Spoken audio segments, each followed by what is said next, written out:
What's going on, ladies and gentlemen? Welcome back to the Fringe. Good news when it comes to the federal election, as we are less than 2 weeks away from a change, hopefully, in government in this country. Advanced polling is opened. Now, if you joined me last night on live stream, we're talking a lot in the chat about how people went to vote, how there were long lineups in the advanced polling stations. People were saying that some had to wait in multiple hours just to get to the front, almost like they were looking for concert tickets or something. This is good news. I'm going to talk about today why this is good news. But for context's sake, let's take a look at Mark Nixon's tweet here. Shout out to Mark Nixon, great content creator, again, great journalist. Go follow Mark Nixon if you haven't already. Which reminds me, if you haven't yet hit the subscribe button, censorship is at an all-time high, and it's only going to get worse as we get closer to Election Day. Mark Carney and the Liberals are doing everything they can to silence and shut up Canadians. Make sure, if you haven't yet, hit the subscribe button here and subscribe to every Canadian political content creator you follow on the platform to get all the news you need leading up to Election Day. You don't want to miss a beat. Make sure to hit over on the bell, hit all notifications as you turn on that bell so that you're alerted every time a video drops, not only on this channel, but every channel you follow. And you're not reliant on, the fake news media. Let's get into what Mark Nixon had to say. Record-breaking turnout. Advanced voting lines are massive across Canada. People are done waiting, done being ignored, done with the status quo. This is what voting for a change looks like. Of course, you can see the article headline here, long lines of polling stations as Canadians turn up for advanced voting. And a lot of people were asking on stream last night, does this mean good things? Is it bad things? We're going to get into that. I'm going to get into why this is a good thing. But even the pleb tweeting out, shout out to the pleb again. Go follow the pleb. He doesn't need any help, but go vote go follow for the pleb. Here we go. Advanced voting starts today, and the lineups are huge all over the country. Who does this favor? We're going to get into that one. Let's start to paint the picture for you as to why this is important, why it matters. If you guys know, failed woke Liberal MP Mark Gerritsen. Well, he was out and around in his riding, looking for votes today. Or yesterday, I should say. Mark Gerritsen gets brutally rejected while door knocking in Kingston. Let's take a look at what happens to Mark Gerritsen. Let's take a listen, because his language here is quite concerning. Let's take a look. Hi, how are you? Good. I'm Mark Gerritsen. I'm your member of parliament. Yeah, man. Not a chance. Okay, cool. Have a You're good day. against gun owners, you're pathetic. Okay, you're pathetic. Oh. Did you hear that? He says, the guy says, you're against gun owners. That's pathetic. And he says, no, you're pathetic. And he walks away. This is a guy looking for your votes. This is where I've said that they're a lot like cell phone companies. They pop up every couple of years when your contract is due, and they like to kiss your butt and say, hey, what can we do to get your vote? And then as soon as you tell them reality, they get angry and walk away. Watch, we'll do it again. Hi, how are you? Good. I'm Mark Gerritsen. I'm your member of parliament. Yeah, man. Not a chance. Okay, cool. Have a You're good day. against gun owners, you're pathetic. Okay, you're pathetic. Oh. Yeah, looking for a vote, telling people that they're pathetic. Good job, Mark. Maybe he'll call them Russians next. I don't know. This guy, absolutely ridiculous. But what's even more ridiculous, and where we know we're winning, is when you look at Pierre Poilievre's writing. And again, we talked about this on live stream last night. You should join us on Fridays for Friday Night Fringe, our weekly live streaming show where we talk about things like this if you haven't. But Pierre's writing. Look at this. This is the ballot in Pierre Poilievre's writing. 90 candidates are running against Pierre. This is so absurd. Look at this isn't a joke. This isn't like a photoshopped image.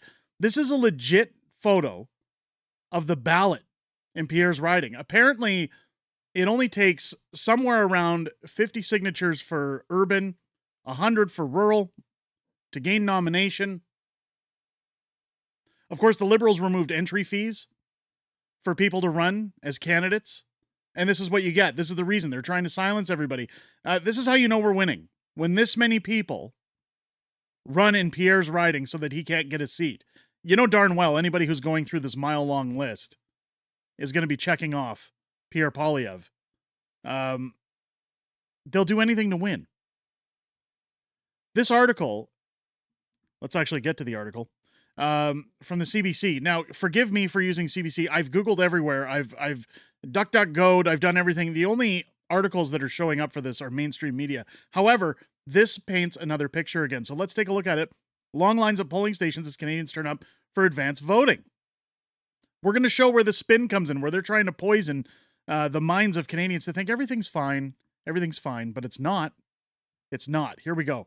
Canadians are reporting long lines as polling stations open for advance voting on Friday. Advance polls are open from 9 a.m. to 9 p.m. nationwide, Friday through Monday, with Election Day set for April 28th. Some voters at polling stations across the country told CBC News early Friday they were waiting upwards of 2 hours to cast their ballots. That's unbelievable. But what's good is that people are waiting. So why are they waiting so long? Somebody says, I vote all the time and I've never had to wait for very long. Normally, this is going to be an hour, apparently, said James Knight, who was voting at Ottawa City Hall. Knight said he believed the long wait was due to people's enthusiasm to cast their ballots rather than any disorganization on the part of Elections Canada. So what they're saying here, now what you got to remember, is that people are enthusiastic and they don't want any disorganization on the part of Elections Canada, which means they don't want any fumbling of votes. They want their vote to count. They want their vote to matter. This is where it paints the picture that when these many people turn out, usually and statistically, in an election, when voters turn out this early to vote, when you see a surge in advanced voting, that usually means people are ready for change. People are making sure their vote is cast, that they've had enough with the current government. This has happened in the United States. It's happened in Canada before, not to this level. But when you look at the turnout at Pierre Poilievre's rallies, and I wanted to point this out, and I pointed this out to a friend of mine last night, that when you look at the turnout, even when Pierre was in Edmonton, just outside Edmonton, in Nisku, when we live streamed that event, 15,000 people turned up. People are going to say, Fringe, that's only 15,000. We're talking about millions in a federal election poll. Keep in mind that provincially, Edmonton is a very orange city. It's NDP. They're very woke. And most people who have common sense in Edmonton, they're good people.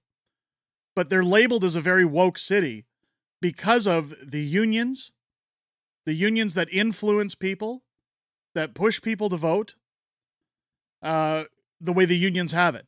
When you're looking at teachers, when you're looking at medical, when you're looking at anybody who's in union, QP has a huge stranglehold over people in Edmonton. We even had somebody in our stream last night saying that their union heads are going around asking who their employees are voting for. That's illegal. You can't do that. You're not allowed to ask. If that's true. Now, that could be, I'm going to label it as hearsay. But they're scared. They're all scared. This is a time for change. This quote comes in saying they're tuned into the election. It's a big deal for Canada. What's going on? So I think they've decided to turn out early. The holiday weekend means that Canadians who would normally be working on Fridays and Mondays have time off to get their polling stations. Their reasons for getting out early vary. The economy. That's probably the biggest issue for me, said Peter Jing, waiting in line at a Vancouver polling station. And just the whole world politics, I think we need a strong leader. Take the consensus of what people are saying here. I've said this before. The economy is probably people's second largest issue next to immigration, which ties into the economy. People don't have a choice in this election. If they have half a brain, they have to vote with their wallet, their bank account. They have to look at affordability. They have to ask themselves, even if they like the Liberals, can I afford another 4 years of a government that's going to use and abuse me? People already can't pay their rent. They can't put food in their fridge. They can't pay their utility bills. And they know what Mark Carney brings. There's more to this than Donald Trump. Carney tried to run on Trump, and I don't think it's going to work out well for him. It says some voters told CBC News that they were in line for over 2 hours at polling stations in Vancouver's West End. And again, keep in mind, Vancouver is usually NDP liberal. And this man was saying the economy is the biggest issue. And I need a strong leader. It says here the voters wait in line at Samayamu Secondary in Surrey, BC on Friday in this photo. I mean, look at the lineups. In St. John's, Carol Aylward said he was motivated. Carl Aylward said he was motivated by U.S. President Donald Trump's rhetoric about Canada becoming the 51st state. That's why I want to get out, he said. We're not for sale.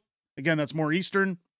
Across Toronto, voters were also reporting lineups of 2 hours long, with some saying they've never seen such long lines to vote. When we look at the by-election that happened in Toronto, that went blue, and the Liberals lost their minds. Do you guys remember that? This could be, I'm not counting our chickens, but this could be a good sign. While some are heartened, taking to social media to call out the turnout incredible and momentous, others complained about slow ballot processing. At the Southwest Winnipeg Community Center, where temperatures were still below freezing when polls opened, Barbara McGuire said the lineup was already out the door when she arrived at 9:15 a.m. This is a vital election for Canada, and I'm just thrilled to see the turnout this early in the morning, she said. In Prince George, BC, Tracy Larson said she arrived to vote at Trinity United Church with her husband at 11 a.m. and stuck out a 2.5-hour line because they'll be out of town on election day. Normally, she said, they'd be in and out of the polling station in 10 or 15 minutes. It was a tough wait for the couple as her husband has mobility issues and uses a walker. Larson said that some elderly people weren't able to wait. There were a lot of people who, they'd come up and they just turned around and left, she said. Elections Canada spokesperson Dugald Maudsley told CBC News Network returning officers at some stations were bringing in extra workers to deal with bottlenecks. There's high interest across the country, and it's busy at a number of the polls, he said. Maudsley said a high turnout on the first day of advanced polling doesn't necessarily mean there will be a high overall turnout, but many signs are pointing in that direction. So again, CBC trying to downplay it. Oh, this is no need to panic, people. No need to worry that people are fed up with a Liberal government. It doesn't mean a big turnout. I'm here to tell you today, if you haven't already gone out and voted, go do it this weekend if you can. Do it on election day. Wait in the lineups. Get the votes out. Like I said before in other videos, I want to see at least, we normally only see about a 30% turnout in our elections for eligible voters. I want to see at least 60. I want to double that. Let's see that happen. Last week, Elections Canada said more than 130,000 Canadians had already voted by special ballot, more than double the number cast at the same point in the 2021 election. Again, signaling people want change. If they were going to vote Liberal, why are they so desperate to get that vote in? The agency issues special ballots to Canadians who don't want to wait until Election Day for advanced polls. Maudsley said Canadians overseas have been asking for voting kits in larger numbers than ever before. Again, Pierre wants to fund our military. Perhaps that means we'll have a good turnout on Election Day as well, he said. For voters who plan to turn up for advanced polls, Maudsley says the best times to avoid lines tend to be before 10 a.m. and after 4 p.m. He also suggests bringing your voter information card if you received one in the mail to make the process go faster. On Tuesday, there will be voting in hospitals and other acute care facilities. Tuesday is also the deadline to vote at a local office and to apply to vote by mail. This is amazing. Regardless of what happens in this election, and I know a lot of people have been saying to me with the title of last night's stream, stop counting your chickens before they hatch. Stop saying Pierre is going to win. We have to keep up the pressure. I agree. We do have to keep up the pressure. Everybody needs to get out and vote. Keep that momentum. Keep the energy. This is the time for us to show how the last 10 years have really affected us. If you feel affected over the last 10 years, you owe it to yourself, you owe it to your country to get out and vote, to cast your ballot, to make sure it is counted. Again, folks, this is the most critical, most important election of our generation. Now more than ever, we have to make sure we get that ballot cast. Let me know what you guys think about the turnout. Do you think that this is good news for Pierre? Are you skeptical? Do you think maybe it's bad news for Pierre? Let me know your thoughts down below in the comments. If it's your first time here, again, I hope this video has earned your subscription. Make sure as you're hitting that button, you turn on your bell again for all notifications. Follow every Canadian political content creator on the channel or on the platform. Sorry. Follow them, show them some support. In these very dark censorship times. Hopefully those are coming to an end. And don't miss a beat as we bring you everything going into the next election. Join me Friday nights for Friday Night Fringe while I'm joined by the beautiful Mrs. Fringe as we go back and forth with everything that's happened this week in politics, everything we know that's coming up in the week ahead, as well as back and forth within the greatest YouTube community on this entire platform, full stop. I enjoy hearing what you guys have to say outside of making these videos, but I most importantly look forward to hearing what you have to say this Friday night, starting at 6 p.m. Pacific, 8 p.m. Central, here on the channel. With that said, ladies and gentlemen, I hope you enjoyed this video. I hope you have a great Easter weekend and great rest of your day. Get out and vote. I'll catch you on the next one.